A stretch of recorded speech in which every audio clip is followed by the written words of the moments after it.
Listen carefully, this is not a story of luck. It is a testimony of divine law in motion.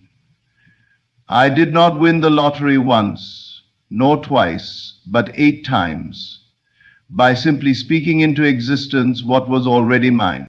There is no randomness in this world. The patterns of life respond to the patterns of thought. Every win, every manifestation, every shift in reality begins with a spoken word, an unshakable decree. When I first set my intention, I did not ask, I did not plead. I did not say, I hope I win. I did not say, maybe one day. I did not entertain the possibility of failure. I lived in the certainty that it was already accomplished.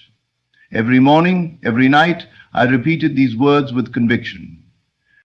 And then I let go. I did not check obsessively. I did not doubt. I continued my days as if the prize was secured, because in truth, it was. You see, the moment you align with the state of having, reality has no choice but to conform. You are not waiting for wealth, it is waiting for you to step into alignment. And when the first win came, I did not feel surprise, I felt confirmation. When the second, the third, the fourth win arrived, I knew it was simply the law unfolding. Each time I spoke the words, I reinforced the truth.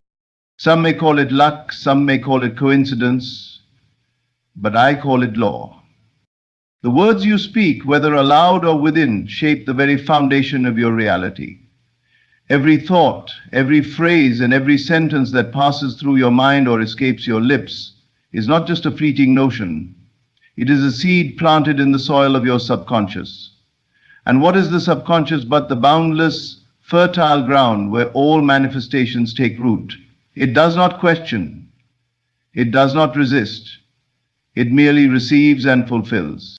Imagine for a moment that your mind is a grand mirror, reflecting back to you the sum of your most dominant thoughts and spoken words. If you speak of lack, of struggle, of misfortune, then life, obedient to the command of your words, will shape itself accordingly. If you affirm with certainty that abundance is yours, that success follows you, that you are divinely favored, then the world around you must conform. It cannot do otherwise, for the universe does not discriminate.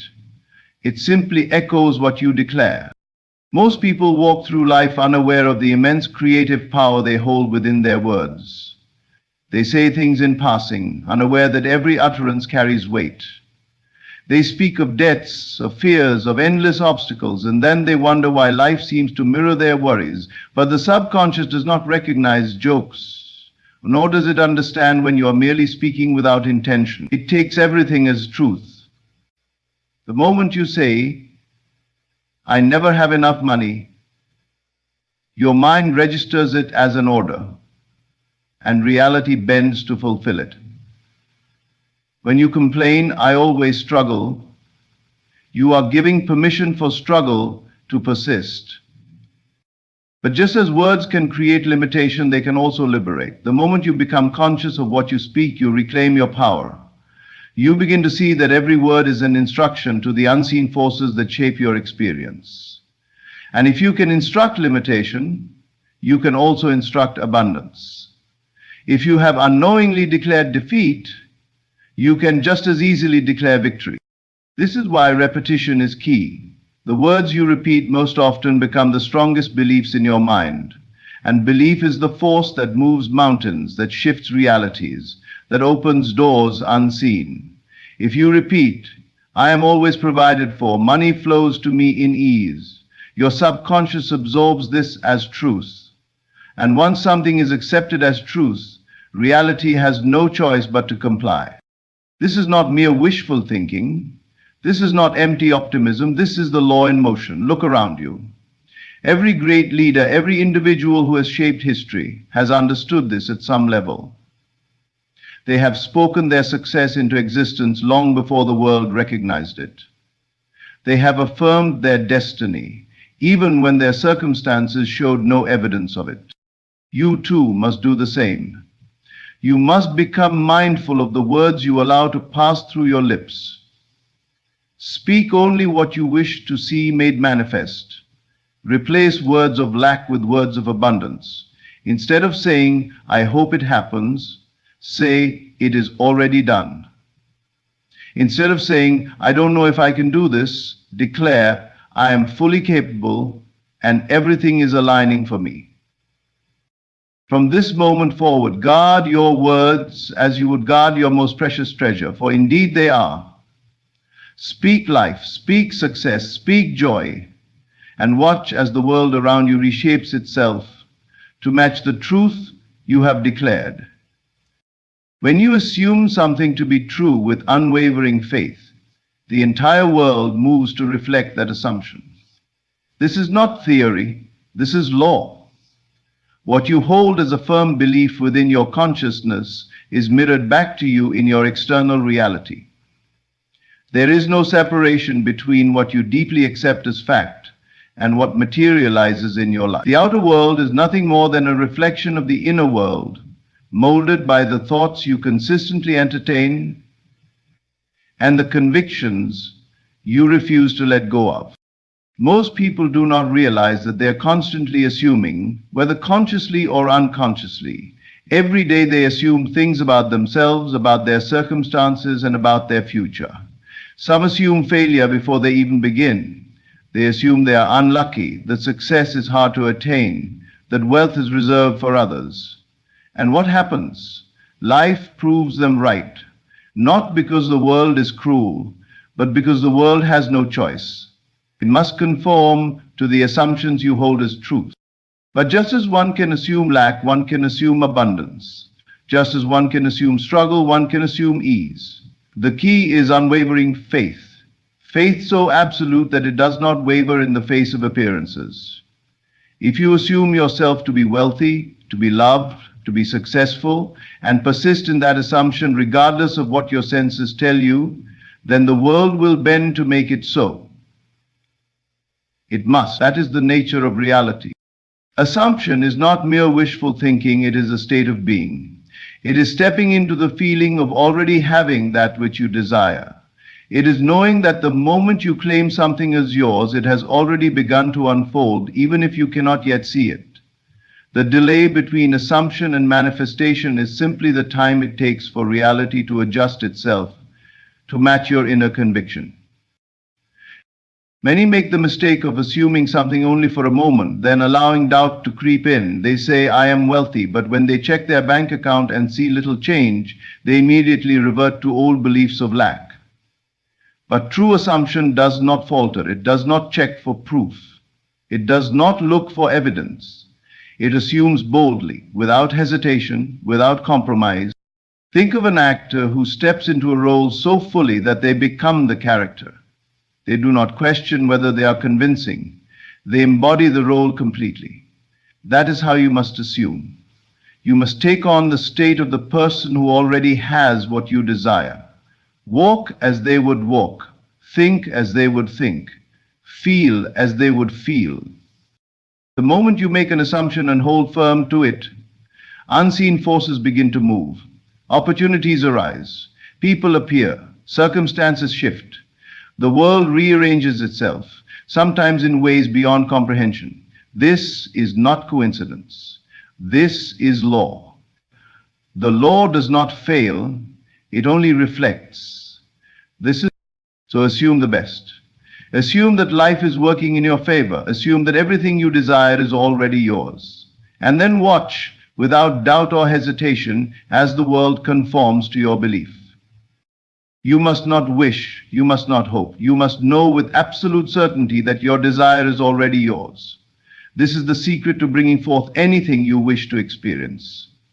The mistake many make is in believing that their desires exist somewhere in the future, always just out of reach, dependent on circumstances they cannot control. But the truth is, what you seek is already here, waiting to be claimed. And the way to claim it is by living in the end. To live in the end means to assume right now that you already have what you desire. It is no longer a distant possibility, no longer a goal. You must accept it as your present reality even before it appears to your physical senses. The world will always reflect back to you what you believe to be true, not what you want to be true, but what you know to be true. If you persist in the assumption that you already have your desire, the world must conform to that belief. It is law. But how does one live in the end? It is not about pretending or forcing external action. It is about stepping into the state of the fulfilled desire within yourself. Ask yourself, if my wish were already fulfilled, how would I feel? How would I think? How would I carry myself? Then embody those feelings and thoughts now. Feel the relief, the joy, the gratitude, as if what you desire is already a fact in your life. If you wish to be wealthy, stop thinking and acting as someone in lack. If you wish to be loved, stop yearning and start knowing that love is already yours. Your subconscious mind does not distinguish between what is real and what is vividly imagined. If you impress upon it the feeling of already having what you seek, it will accept that as fact and set the unseen forces of reality into motion to bring it about. The external world is nothing more than a reflection of your internal state. And when your internal state is unwavering in its assumption of fulfillment, the outer world must catch up. This is why mere wishing and hoping do not work. When you wish for something, you are affirming that you do not have it. When you hope for something, you are placing it in the future, separate from yourself. But when you live in the end, you remove all separation. You claim it as yours, and reality has no choice but to comply. You must remain faithful to this assumption, no matter what your current circumstances suggest. The physical world may not shift instantly, but that does not mean your assumption is false. A seed does not sprout the moment it is planted. It takes time to grow. Likewise, when you persist in the state of your fulfilled desire, reality begins adjusting, aligning people, events, and circumstances to bring about the physical manifestation. Whenever, do not waver, do not look to the outer world for validation. Simply rest in the feeling of already having your desire and let the unseen forces of creation do the rest. If you can hold firm in your assumption, with no doubt, no contradiction, and no concern for how it will unfold, you will watch as the world rearranges itself to reflect your inner certainty. That is the power of living in the end. Repetition is the key to mastery, the force that imprints ideas upon the subconscious mind, shaping reality in its image. Just as water carves through stone with persistence, the words you repeat, whether aloud or in the silence of your thoughts, mold the substance of your world. Your subconscious does not judge, question, or resist. It simply absorbs and reflects whatever is consistently impressed upon it. Many believe change requires struggle, but true transformation comes through repetition. Whatever you feed your mind repeatedly, whether consciously or unconsciously, becomes your truth. If you constantly affirm lack, struggle, and limitation, your subconscious will take these as commands and shape your reality accordingly. If, however, you choose to repeat words of abundance, success, and fulfillment, those too will take root, and soon they will manifest in ways beyond your logical understanding. The power of repetition lies in its ability to bypass the analytical mind, the part of you that questions, doubts, and clings to old conditioning. Through sheer consistency, repeated words sink deep into the subconscious, where they become beliefs, and beliefs become lived experiences.